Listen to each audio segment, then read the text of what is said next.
Siyanamkela Avalanche of Grace, igama lam ndilithenjiwe. Molweni, sizawufunda kwincwadi kaYeremiya wesihlanu. Unyaka ophelileyo sagqibela senze uYeremiya wesine. Namhlanje in a new year sibuyela ku-business kaJesus. We're doing God's business. Luke 19 verse 13 sikhumbula uthini, uthe occupy until I come. Oh, hallelujah. Rhwebani ndide ndibuye, rhwebani ndide ndifike. Tsho njalo uJesu Kristu ufuna ihambe ivangeli yakhe, ufuna ihambe ivangeli kaJesu, zihambe i-good news, singahlali endaweni eyi-one. Ngalaa ndlela asisindise ngayo uYesu Kristu ufuna nathi sixelele abantu ngaye bazosindiswa. Nangoku sasiqala kwivesi yokuqala. Ivesi heading ithi izono zeYerusalem nokuya kuyihlenga. Ivesi yokuqala uthi uYehova kubo, zityhutyeni izitrata zaseYerusalem, khanikhangele nazi nifune ezindaweni zayo zeembutho ukuba nofumana na umntu, ukuba ukhona umntu owenza ngokusesikweni, ofuna ukunyanisa ndoyixolela. uYehova ndizanixolela Yerusalem, njengoba nikhonze izithixo kangaka, nisona isono emehlweni kaYehova sithi. Uthi kodwa tyhutyani izitrata nehle nenyuka nifune nje ilungisa libelinye. Athi ndizonixolela, anuzuya eBhabhiloni, anuzuya ekuthinjweni xa ningafumana nomnyinjo nenyani. Thetha nathi ngoku eli lizovuselela thina ukuthi masizijonge silumke, singenzi izinto uYehova angazifuniyo emehlweni wakhe. Uyabona. Ivesi yesibini uthi nokuba bathe ehleli nje uYehova boba bafunga bexoka, uthi nje nyani namhlanje siyawuxoka sithi njena hayi samthanda uYesu, kodwa emacaleni asitsho asimthanda. Uyabona kaloku, ujonge ezintliziyweni zethu. Asiguqukeni. Thetha nathi namhlanje, ayithetha neYerusalem. Ngoku uthetha nathi Afrika, uthetha nathi South Africa, uthetha nathi. Umuntu makabize igama lelizwe lakhe. Uvesi 3 uthi Yehova amehlo akho akajonge ekunyanisekeni yini na? Uyababetha abevi intlungu. Wathi uyababetha kodwa abazivi intlungu, uyabagqibela kuphele, abavumi uthethiswa, abafuni uthethiswa, basafuna uxelelwa ngoku, basafuna uxelelwa, abasafuni uxelela into yoba uYehova uthi guqukani niye kukhonza izithixo nikhonze yena. Uthi abavumi ukuthethiswa, bazenza ngwanyalala ubuso babo, batshintsha apha ebusweni, bazonda abantu, babiza abantu ngamagama abantu xa bebaxelela ngoba mababuyele kuYehova. Nathi sinjalo ngoku, abavumi kubuya. Ngoku bemazi, akusuba bamazi uYehova, abasukuba bayazi inyani, abafuni uxelelwa, abafuni ngoku, bayalwa, batshintshe kurhesi, bathuka abantu, bazonda abantu. South Africa nali ilizwe lethu. Thetha nathi masiguqukeni, siyekeni ukhonza izithixo.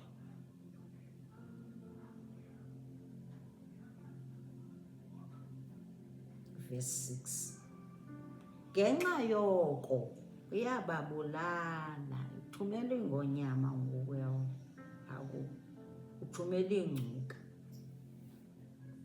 uthumela uthi ngenxa yoko iyababulala ingonyama yasehlathini, iyabadlavula iingcuka nasezinkqantosini. Ingwe, uthumela nengwe elalela imizi yabo. Hey, bonke abo baphuma kuyo bayaqwengwa ngokuba lunintsi uqeqo, kunintsi ukuphambana kwabo. Abasamva ngoku aba bantu yabo. The more bexelelwa ngesono, the more bengena deep kwisono. Nathi sinjalo. Xa kusithiwa njena makungenzeki kanjena, senza njani? Senza more. Sizonda abantu xa besithi hayi sikwenza kanjena. Sikwenza kanjena, uYehova akafuni kanjena. Akusiuba sithi, asisithi abatshoyo. Lilizwi likaThixo. UThixo ngokwakhe ongafuni ukuthi kwenzeke kanjena kanjena, kuphilwe kanjena kanjena. Senza njani ke? Sivele sizonda abantu, sibabize ngamagama. Masiguqukeni, inguquko. Sincede moya ongcwele, ngena enhliziyweni ngoba usithembisile. Wathi uzojika iinhliziyo zamatshe, uzenze ibe ziinhliziyo ezimamelayo, iinhliziyo zenyama. Utshilo mzali wami, sicela wena.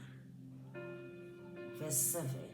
Lothini na ukuxolela oonyana bakho bandishiyile, bafunga abangethixo, ndabafungisa ke bayakrexeza. Uyazibizwa uYehova ezi zinto, lo mkrexezo. Bathi nguga endlwini yamahe, bathi ngunga, bagcwala ezindlini uYehova angafuniyo kuso, zamahenyukazi. Ziyazibizwa uYehova. Into nayo eli lizwi, incwadi kaYeremiya ifuna sipersonalize, siyijonge ngaphezulu, sijike indlela zethu, sisagqiba sijonge ilizwe lethu, sithandazele ilizwe lethu, standing in the gap, interceding for abantu belizwe lethu. Soze siyithule, noba siyathukwa asoze siyeke.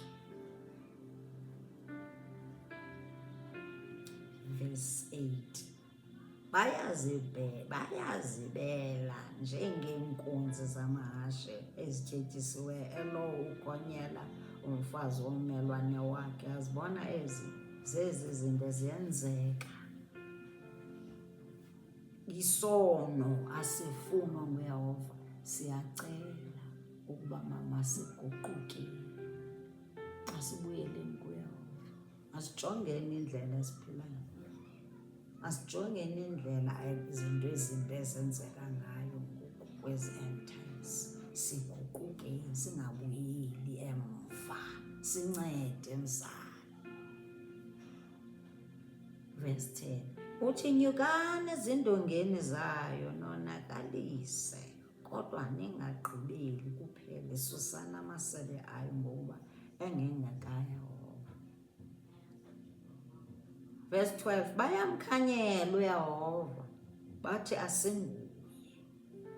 Aqonda uba ngaba abantu abakhupha behlele iphutha, besokola, betsala nzima, beforoma izitena, bebethwa, namhlanje balibala. Nathi siyalibala izinto uYehova asenzela zona ezintle. Masiguqukeni. Awufika njena kule namhlanje kuYeremiya 5. Masimenzeni, simjonge kuthi, sithi sawugqiba senze njani. Sithandazele ilizwe lethu, sithandazele ne-world. Uthi Yesu ehlela ngezantsi mzali, ehlela ngezantsi ngonyama yezulu. Siyacela uxolo, sixolele Yesu. Uthi bayamkhanyela uYehova, bathi asinguye, abuye kusifikela ububi. Bakhanyela inyani, asiyukubona krele nandlala. Bathi ayizukwenzeka zonke ezaa zinto umprofeti uYeremiya baxelela zona into banjena. Yazi ukuthi xa nenza kanjena uYehova uzakwenza kanjena njena njena. Bathi hayi akho loo nto pha. Bathi akho krele sizalubona apha, akho bubi obuzasizela. Bakholelwa kuphi? Bakholelwa kwabanye abaprofeti abathetha into engekhoyo, ababaxokiselayo. Nanku verse 13. Uthi abaprofeti baya kuba ngumoya othethayo, akakho kubo. Makwenziwe njalo kubo. Ngako oko utsho uYehova uthi wemikhosi ukuthi ngenxa yokuba nelithetha elo lizwi, yabonani ndiwenza umlilo amazwe am emlonyeni wakho. Naba bantu babe ziinkuni ubahle. Thetha noYeremiya njalo. Yabonani ndifikisa phezu kwenu indlu kaIsrayeli uhlanga lwakude, utsho uYehova, luhlanga oluqinileyo, luhlanga oludala, luhlanga oluntetho ungayaziyo, ongayivayo into oluyithethayo. I-judgment kaloku lena ngoku. Akusekho mnandi ngoku, uYehova naye wonele ngoku ngabantu. Ufuzisa i-judgment kubo. Uverse 20. Uthi kuxeleni oku endlwini kaYakobi, nikuvakalise kwaYuda, nithi khanive, verse 21, oku bantu abazizidenge, abangenantliziyo, abanamehlo bengaboni, baneendlebe kodwa beva. Verse 22, mna anindoyiki. Utsho uYehova, uthi mna anindoyiki na, utsho uYehova. Anizibhijabhiji na ebusweni bam, mna ndiyibekile intlabathi yangumda wolwandle, yangumiselo ongaphakade olungawugqithiyo.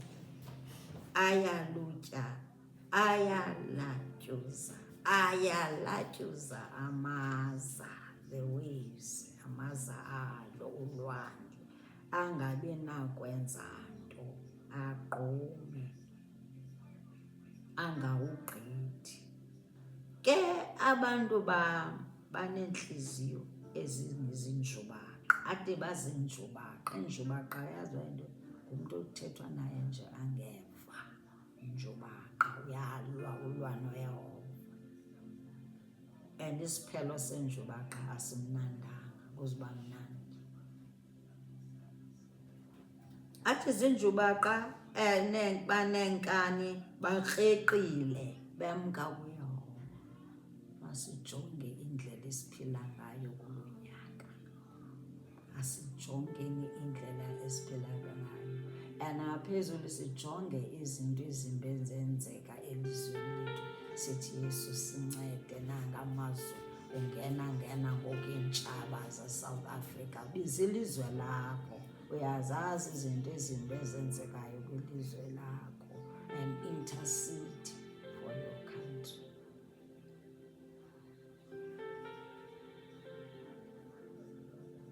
Athi bakreqile bemka kum, baneenkani zinjubaqa.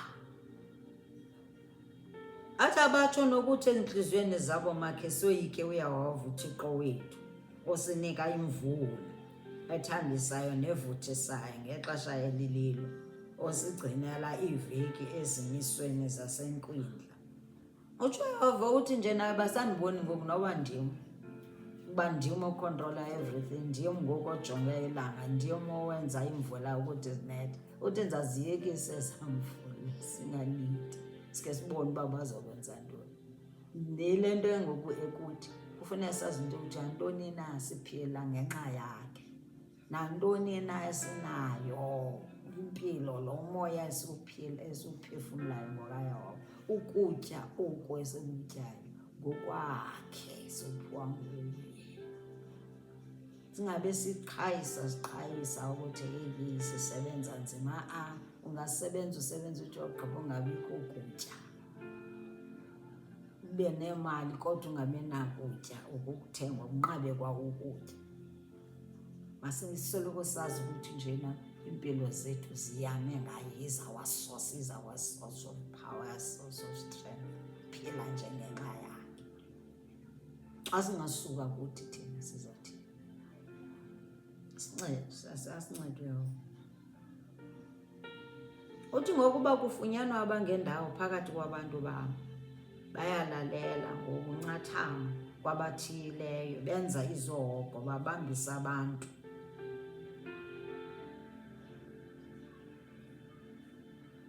masiye kwivesi 30 zizinto uyehova azitshoyo lezi ukuthi njena utsho uyehova asiye lapha kwivesi 29 ndingaveleli na ke ngenxa yezo zinto utsho uyehova uthi ndithini ke ngoku mna kwezi zinto ezenzayo ndingithini ke ndithini ngoba ilizwele lam naba bantu ngabantu bam ndithini ke ngundisonga izandla akazusonga izandla akasonga izandla nakuwe xa utshutshiswa uma uhlelwa zizinto ezibuhlungu akasonga izandla uyakulwela noba wena ubuni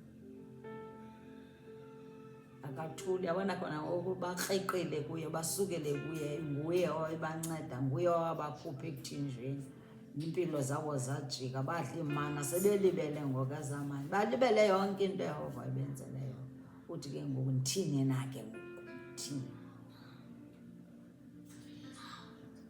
utsho yehova uthi ngingaphindezeli na umphefumlo wam kuhlanga olunje ngoba nayona nto enkulu yehova njengoba esithi ufuna abalungisa ujonga ufuna baguquke akusiwo ukuthi ufuna utshabalalisa nakuthi ufuna bakusiguquke ufuna sihambise ilizwi ukuthi abantu mababuyele kuyo nguye ozabaphatha kakuhle akusiwo ukuthi njena ufuna abantu baguquke uba siyakhumbula neSodom neGomora uyehova wayengafuni uyitshabalisa wayengafuni uyitshabalalisa wathi nje ethetha uhleli uAbraham phaya ngoba uLothe wayepha uAbraham emile ethethelela aba bantu baseSodom neGomora uba siyakhumbula Genesis 18 verse 16 to 33 uyifunde uzawuvuya uyehova akafuni kwa uyo ndawo kuyo xa ufumana le video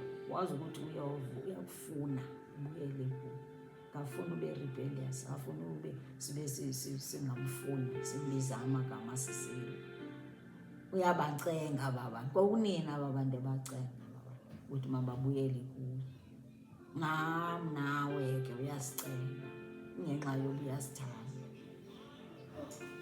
verse 30 uthi kwenziwa into emangalisayo ebanga amanwele ezweni verse 31 abaprofeti baprofeta ngobuqhuki nababingeleli nababukhosi ngezandla zabo abantu bamke bathanda oko athi abantu abaprofeti abobuxoki bakhona nakuthi bakhona abaprofeti bobuxoki bathi thina sithanda ubuxoki sifuna uba buxoki thina asifuni ukuva uba uyehova akasifuni sona akafuni ukukhonza into sifuna ukuxoka ukuthi hayi uyehova uthi akho nto embi ezakwenzeka sibe sithetha into engekhoyo ebantwini akayifuni loo nto